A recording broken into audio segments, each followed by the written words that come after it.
16 Tuesday bokune streaming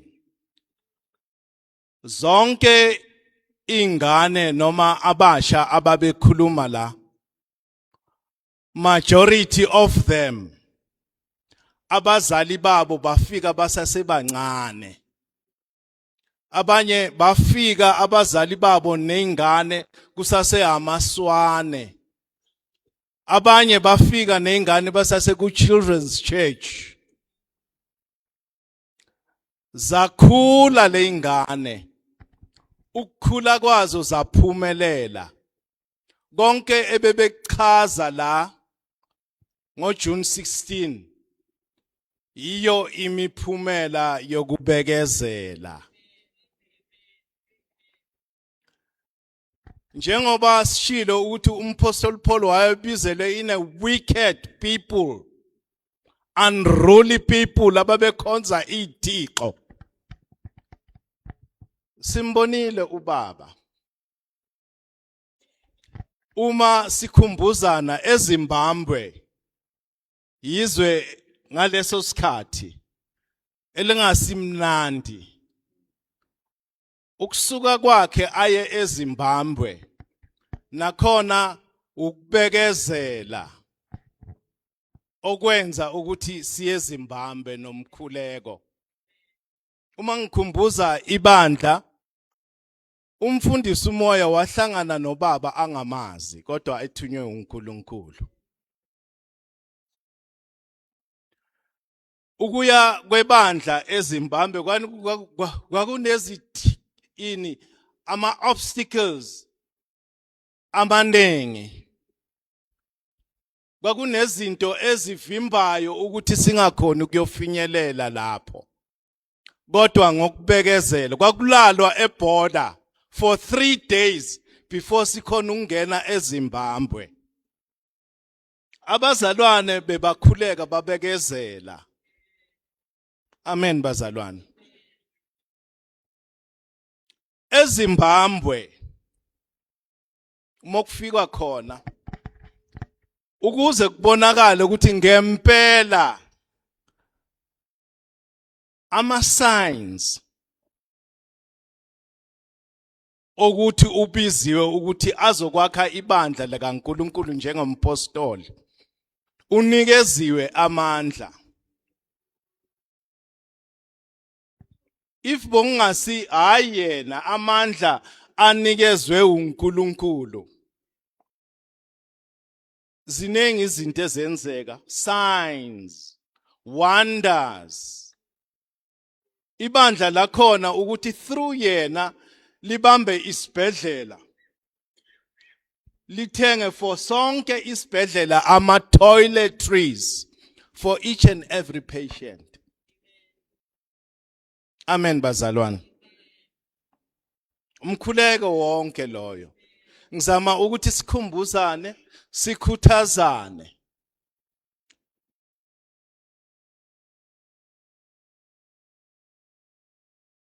ngaphezulu kwalokho more than 20 branches after asiqede ukuyonyathela nokuyovuselela abazalwane nokuyokhuleka 20 branches zavulwa zaba khona eindaweni ezinengi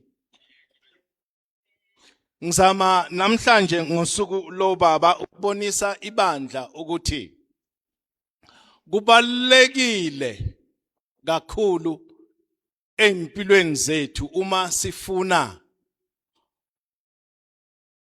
ifavor kaNkulunkulu ibe ngakuthina siconsider zonke lezi zinto azenze kwisikhonzi sakhe once saba nalokho yonke into uNkulunkulu amthume ukuthi ayenze noma esengekho nathi sesingekho ama elders ebandla labantwana bebakhuluma la baqhubeke nomsebenzi kaNkulunkulu ube sustainable umsebenzi kaNkulunkulu kodwa konke lokho kuxhumekeke kithi siyabantu abadala basemndeni. Okokuqala ku 1 Corinthians iverse ka 4, chapter 4 uverse 1. Ngiyaliparaphrase, umpostoli Paul ukhuluma ngokuthi sizibonakalise njengama ministers omsebenzi kaNkulunkulu. Ama ministers omsebenzi kaNkulunkulu ngesihumusho, ama Bible scholars uma elichaza legama bebesho ngaleso sikhathi sika Paula a low class criminal. Ama low class criminal ngesikhathi sika Paul wayethathwa afake emkhumbini, lemikhumbi emikhulu, banikezwe le ingodo lezi zokuphehla bathi ama bese bayaphehla umkhumbi, bahlala lapho ngaphansi komkhumbi. Umkhumbi ukuze uhambe wawuncike kulabo bantu. Okwesibili futhi uma kukhulunywa ngama ministers akukhulunywa ngabantu abaphezulu, kukhulunywa ngabantu iattitude yabo iphansi ngendlela eyisimanga, yikhonzi ngempela zikaNkulunkulu. Ingakho umpostoli Paul athi uma besibona abantu abasithathe njengezikhonzi zomsebenzi kaNkulunkulu. Konke lokho futhi uma uphehla emkhumbini ngalezo inkathi iattitude yakho yayishintsha. Wawenza konke abakutshela ukuthi ukwenze. Uma umkhumbi faneke kwakunomuntu oshaya isigubhu. Yonke into uma niyenza nina eniphehlayo naniyenza systematically. Okungekho owenza nakaphehla phehle ngendlela yakhe. Uma fanele umkhumbi ujike ubhekele bebanitshele bokunama signs abawenzayo ukuthi wonke umuntu ophehlayo wayelalela lo oshaya isigubhu ukuthi kwenziwa kanjani. Kanjalo nama ministers omsebenzi kaNkulunkulu alalela konke uNkulunkulu akushoyo ngomsebenzi wakhe. Akukho esikwenzayo, esikufundele, esikwaziyo, esine experience ngakho, esingafika siku apply endlini kaNkulunkulu. Endlini kaNkulunkulu kunomehluko yokwenza izinto. Akufani if I'm a manager or I'm a doctor. Kodwa uma ufika endlini kaNkulunkulu, yes, uNkulunkulu ukugcobile ukuthi ukubizele kuleso sikhundla, kodwa uma ufika endlini kaNkulunkulu konke kuyashintsha. Ingakho kunendoda kaNkulunkulu ezokhona ukusinikeza idirective ukuthi uNkulunkulu ufuna senze kanjani, irrespective of your education, irrespective of your experience, whatever. Mesifika endlini kaNkulunkulu bonke labantwana bebakhuluma, they've got professions. We do have more professionals la. Kodwa uNkulunkulu wenze yena wambeka phezu kwethu sonke. Akekho okufanele amtshele ukuthi fanele enzeni. No one. Not even a single person. Ubiziwe la asuka khona nomsebenzi kaNkulunkulu uma sikhumbula kahle sonke. Ukhandlekile kakhulu.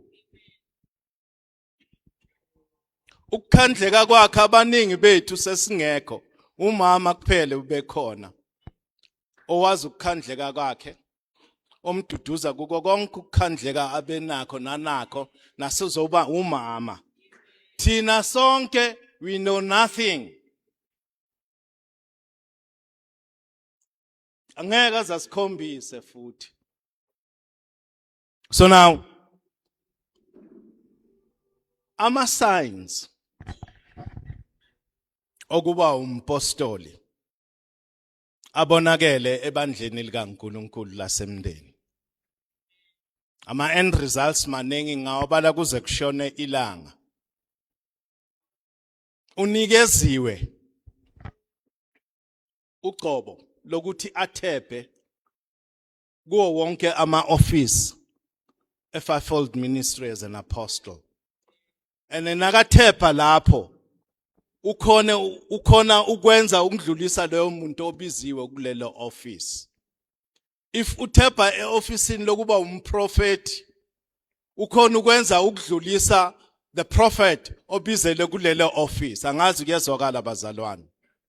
Those are the threats or i-guarantee yokuthi ngempela is an apostle.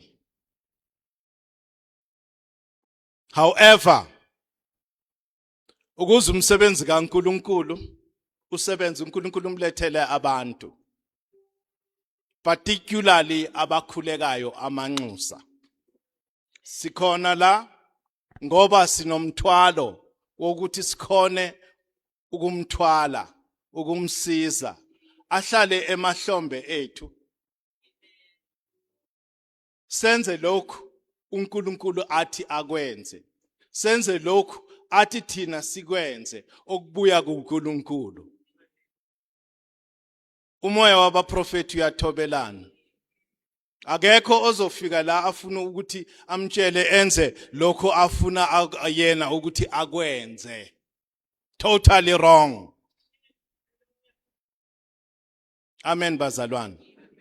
Amanxusa futhi ahlukene. These are the end results okubekezela kwakhe. Bonke laba beza basesibhedlela. Bagula in hospital. This is isibhedlela bokukhulwa. Namanje baseza abagulayo. Ngeke aze awuthwale lo mthwalo eyedwa. Ufuna amanxusa. Akudlalwa bazalwane. Lesikhathi this is end times. Abadlalayo bazozwela kuNkulunkulu. Angeke ngisho lutho. Definitely. I promise you. Amanxusa angithusi umuntu, angilwi futhi. Amanxusa, they are prophetic intercessors.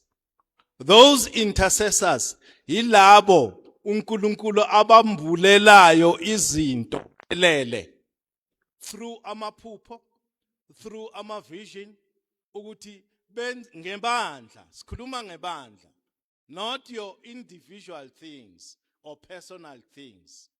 Bakhona la. Faneke bakhuleke.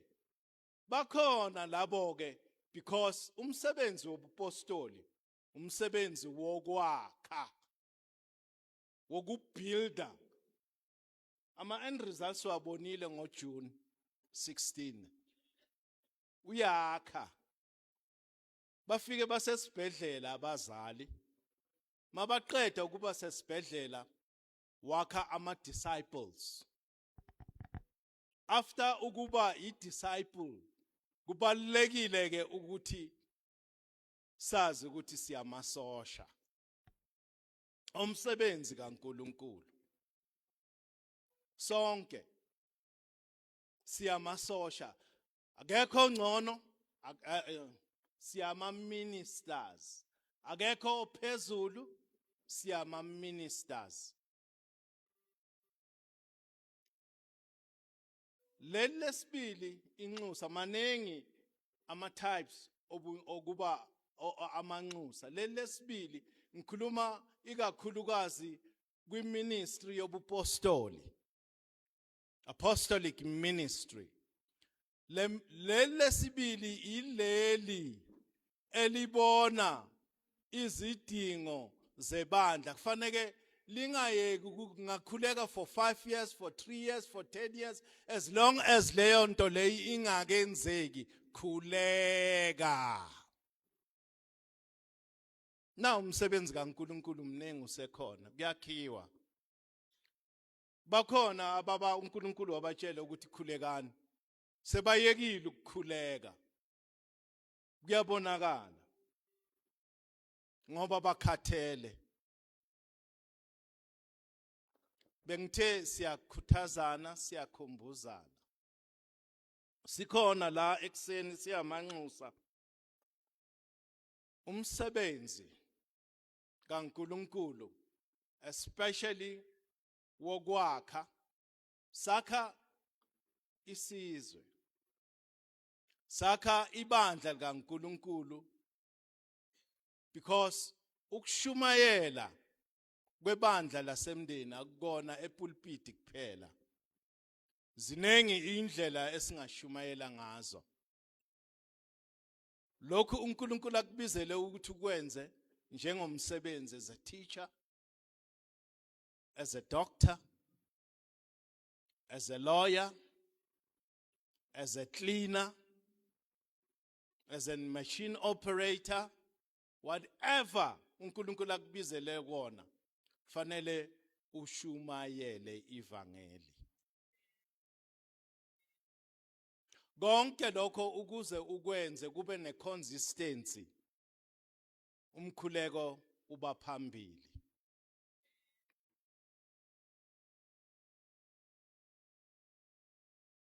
kuko konke ke esizokwenza siyamanxusa akukho okufanele kube yipriority njengokukhuleka uthi omunye umbhali amandla obumnyama uma efuna ukuzohlupha abantu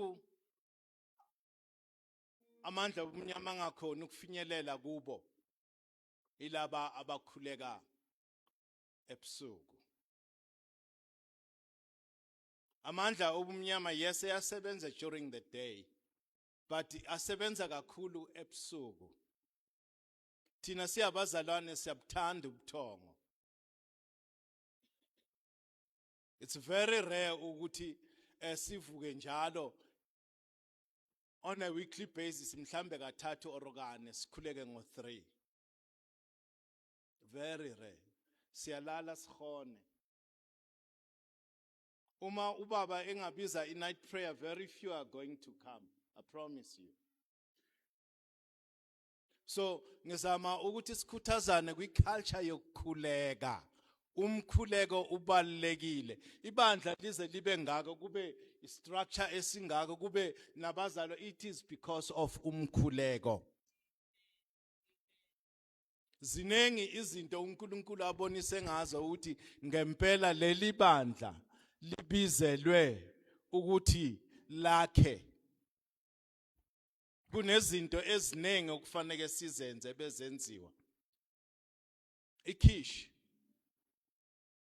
kwakusupportwa izindlu zeintandane every Wednesday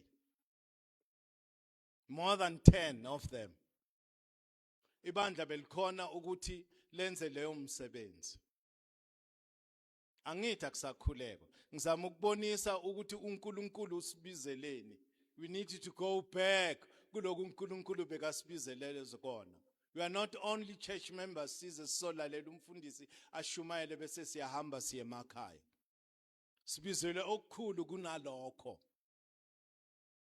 na Sunday besibamikisela there are people eningabazi bakwamanya amabandla ababeshumela ivangeli likaNkulunkulu every week na every fortnight every month umfundisi ubemikisa at least 5 kg impuphu ushukela rice fish oil ama-veg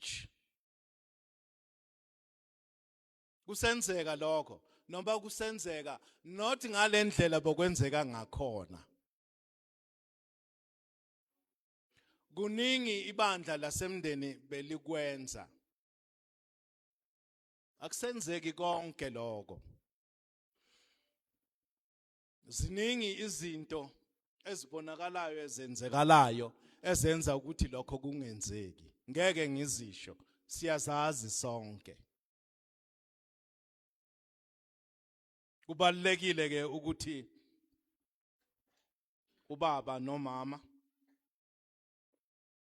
izinga sebelihambile ngomsebenzi kaNkuluNkulu, sikhone ukubonga ukuhonora uNkulunkulu ngabo abakwenzile empilweni zethu. I'm talking about myself. Ngiyazi ngeza kungasimnandi vele mina la emndeni, but ngibonile imphumela yokuba khona la emndeni. Angithi amanye amabandla wasebenzi. uNkulunkulu uma ekuletha emndeni ukuletha with a purpose. So uma lokho ukunyaza, uma lokho mhlambe ukhonile ukuthi uphumelele kulokho bekakulethele kona bese udebesela udonsa inyawo wenza izinto ngendlela oyazi ngayo. Ayila emndeni. Fanele silalele yena sibheke yena ukuthi ufuna senzeni. Yebo mina ngiphuma so-called Orthodox churches. uMagagulo wayemengameli waseZion. Kodwa ngeke ngithi into zazenziwe eZion ngizofuna zenziwe la emndeni. Totally wrong. Ukuze konke akubizelwe kona usabekezela namanje kuko konke sikwenzayo usasibekezelele definitely. Most of the things lezi ezingase azangathi uNkulunkulu wo imani ke umsebenzi kaNkulunkulu lo awubizelwe wona ukuthi awenze nathi ekumncedeni fanele uqhubeke. Why umile? Why kune slack? Siyazi thina, we know, all of us. Not even a single one angenza ngathi akazi, siyazi deep down. Siyozilanda futhi kuNkulunkulu ngalokho. Siyozilanda. We like to play games emsebenzini kaNkulunkulu. No one, not even a single one, can beat uNkulunkulu kwigame yakhe. Uma ula kwigame kaNkulunkulu ngeke uzombhitha namanga. Ngeke uze la uthi uzofuna ukubhitha uNkulunkulu ngegame yakhe. Kukhala isicathulo sikaNkulunkulu la. Lo ambizile ukuthi azokhona ukuzokwenza umsebenzi wakhe. Njenge Father's Day, we need to honor God with him. Okokuqala sibonise ukuthi siyaphenduka. Umnikelo enye yezinto uNkulunkulu azamukelayo bese uyasibuyisela lokho sekujontshiwe. Enye indlela okubonisa ukuthi ngempela siyaphenduka ukunikela. Amakhosi ababebizwe uNkulunkulu uma bebonile bebayo bayokwenza umnikelo wokushiswa. Asisekho ke kwisivumelwano somthetho. Sikwisivumelwano esisha esishicilelwe ngegazi lika Jesu. We honor God ngeminikelo yethu. Ukumhonora namhlanje as iFather's Day angisho ukuthi ngiyaphoqelela kodwa kuyindlela ebonisayo ukuthi one siyaphenduka. Akwesibili abadala bethu abantwana banabo yobazukulu bayoqhubeka kule bandla leli. uNkulunkulu ahambe nabo ababusise. Angizama ukuheha abantu ngoba iFather's Day. Ngizama ukuthi isikhathi esiright ukuthi siyibandla siphenduke.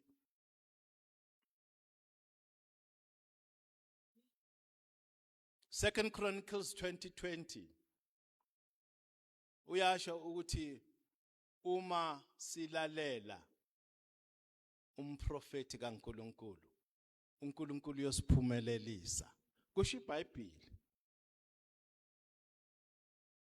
So namhlanje sisazokhuleka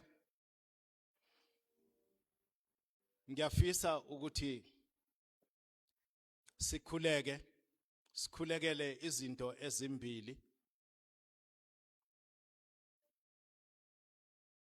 uNkulunkulu abantu abalethile ukuthi bazo